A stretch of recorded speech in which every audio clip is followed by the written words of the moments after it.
To address controller drift issues in Baldur's Gate 3, follow these steps to ensure a smooth gaming experience. This guide will help you troubleshoot and potentially fix the problem. Step 1. Check controller settings.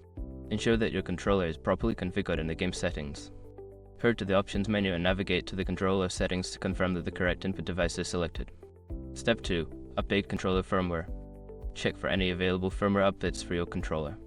Manufacturers often release updates to fix bugs and improve performance. Visit the manufacturer's website or use the dedicated software to update your controller. Step 3. Adjust dead zone settings.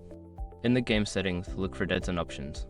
Increasing the dead zone can help mitigate drift by requiring more movement before the game registers input. Experiment with different settings to find what works best for you. Step 4. Clean the controller. Dirt and debris can cause drift issues. Carefully clean around the analog sticks with compressed air and a soft cloth. Ensure that no particles are obstructing the movement of the sticks. Step 5. Test with another game. To determine if the issue is specific to Baldur's Gate 3 or your controller, test it with another game. If the drift persists across multiple games, the problem may lie with the controller itself rather than the game. By following these steps, you should be able to address controller drift issues in Baldur's Gate 3. If problems continue, consider reaching out to customer support for further assistance. Happy gaming!